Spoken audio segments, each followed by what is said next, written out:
మీకు wet and wet వచ్చేటప్పటికల్లా మీకు డైరెక్ట్గా క్లాస్లో చెప్పినట్టన్నా చేసుకోండి. లేదంటే 3D కోన్స్ ఏదైనా శారీస్ మీద కానీ దేనికైనా వేయాలన్నా మీరు వేసిన తర్వాత అవుట్లైన్తో డివైడ్ చేసుకోవాలి. ఇదే ప్రాసెస్. కాకపోతే ముందు వేయడం వల్ల ఏమైపోతుందంటే ఈ కలర్ వాటర్ ఏదైతే ఉందో అది అప్లై చేస్తాం కదా, అది బయటికి వెళ్ళిపోదు. సో మీరు జాగ్రత్తగా చూడండి. అవుట్లైన్ దాకా తీసుకెళ్తున్నాను కానీ అవుట్లైన్ దగ్గరికి తీసుకెళ్ళట్లేదు.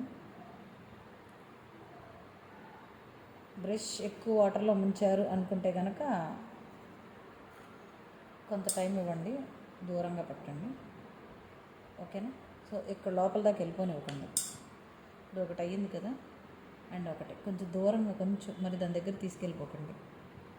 సేమ్ అవుట్లైన్ లాగే కొంచెం దగ్గరగా వేయండి, కానీ మరీ దగ్గరికి వేసేయకండి.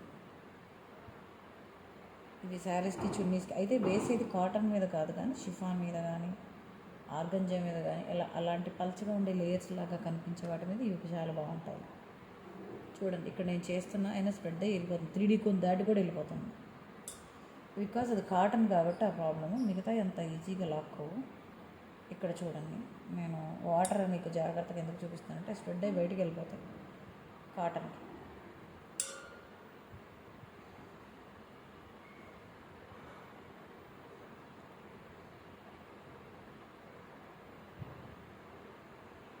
మనం అలా వాటర్ స్ప్రెడ్ అయిన దాన్ని కూడా మీరు టెన్షన్ పడక్కర్లేదు, ఎందుకంటే మనం దాని అవుట్లైన్తో మళ్ళీ కవర్ చేసుకోవచ్చు.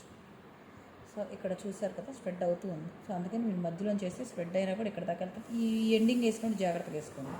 చూడండి, వాటర్ స్ప్రెడ్ అవుతుంది. కానీ ఇక్కడ మనం కొంచెం కలర్ కూడా డైల్యూట్ చేసుకోవాలమ్మ. ఇక్కడే డైరెక్ట్గా ఇక్కడ డైల్యూట్ చేసుకోవాలి మనకి ఎలా కావాలనేది. కలర్ డైల్యూషన్ కూడా కొంచెం జాగ్రత్తగా జరిగితే లూజ్గా మనకి వెళ్తుంది అన్నమాట కలర్. మీరు ఇట్లా అన్న తీసుకోండి, అంటే స్టార్టింగ్లో చదువుతూ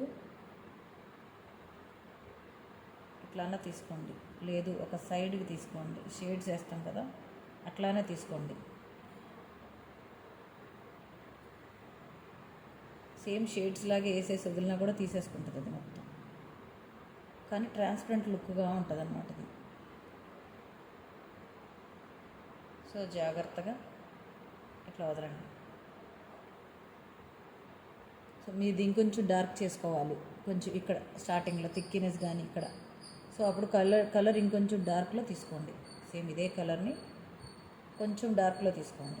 అది ఎక్కువ స్ప్రెడ్ అవ్వదు, ఎందుకంటే స్ప్రెడ్ అయినా కూడా డార్క్ కలర్లో ఉంది కాబట్టి. అండ్ ఇక్కడ కూడా కొంచెం మనం టూ టైప్స్ ఆఫ్ మోడల్ వాడాం కాబట్టి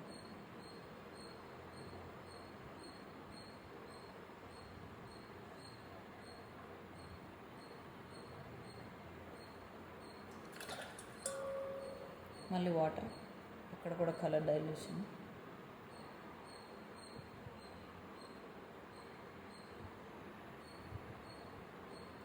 ఇక్కడ కూడా మీరు ఎంతవరకు తక్కువ కలర్ని తీయండి, ఎక్కువ కలర్ తీసుకోకండి.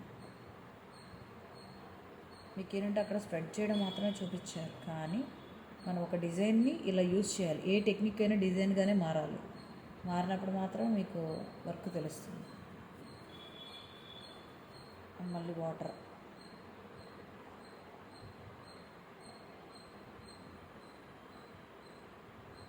వాటర్ డైల్యూషన్, మళ్ళీ స్ప్రెడ్ చేయడం.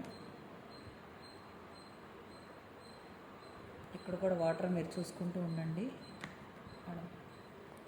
వాటర్ నేను కొంచెం చాలా తక్కువ తీసుకుంటున్నాను, చూసుకోండి. అది చూడకపోతే మీకు అర్థం కాదు. డైరెక్ట్గా మనం క్లాత్ మీదే వాటర్ పెట్టేసి బ్రష్ తిప్పాలంటే అవ్వదమ్మా. సో ఇక్కడ లైట్ కలర్ డైల్యూషన్ కూడా మీకు క్లాత్ ఎప్పుడైనా కలర్ ప్రిపరేషన్లోనే మీకు చెప్పాను అందరికీ, డైల్యూషన్ అనేది చాలా జాగ్రత్తగా ఉండాలి అని. సో మళ్ళీ ఇంకొంచెం డార్క్ చేయాలంటే ఇక్కడ నుంచి మళ్ళీ సేమ్ మీరు సెకండ్ షేడ్స్ థర్డ్ షేడ్స్ ఎట్లా వేసారో దీంట్లో కూడా అట్లాగే ఉంటాయి.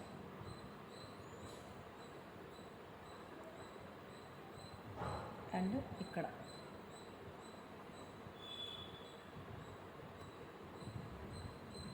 ఇంకొంచెం డార్క్ చేయాలంటే ఇంకొంచెం డార్క్ కలర్ తీసుకోండి.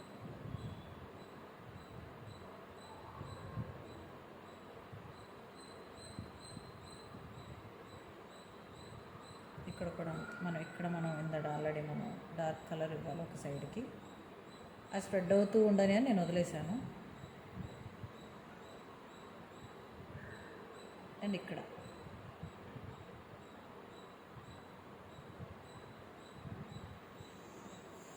మనకు అక్కడ వాటర్ స్ప్రెడ్ అయిపోతుందని మీకు కంగారు పడుతుంది, దాన్ని అవుట్లైన్ చేసుకోవడం.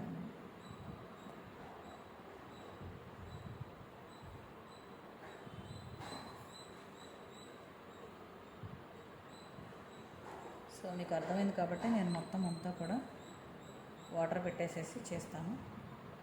సో మీరు నెక్స్ట్ ఫుల్ అయిన తర్వాత చూసుకోండి. దీన్ని ఎట్లాగా మళ్ళీ నేను క్లియర్ చేశాననేది మీకు మళ్ళీ పెడతాను, నేను నెక్స్ట్ వీడియో పెడతాను. అంటే ఎక్కడ మిస్టేక్స్ వచ్చింది, బొమ్మ అంతా డ్రై అయిపోయిన తర్వాత, కలర్ అంతా అయిపోయిన తర్వాత, డ్రై అయిన తర్వాతే ఆ ఫినిషింగ్ ఇవ్వాలి. ఇవి ఇంతే, ఇవి స్ప్రెడ్ అయిపోతూనే ఉంటాయి. కాకపోతే షిఫాను వాటికి మాత్రం అట్లా రావు. సో బ్రష్ కంట్రోల్ పెట్టుకోండి, అది స్ప్రెడ్ అవుతూనే ఉన్నాయి. సో నెక్స్ట్ నుంచి వాటర్ ఇంత తక్కువ వేసుకున్నారనుకోండి, అక్కడ దాకా ఇంకెళ్ళవన్నమాట. ఓకే, నెక్స్ట్ వీడియోలో మిగతా చూద్దాం.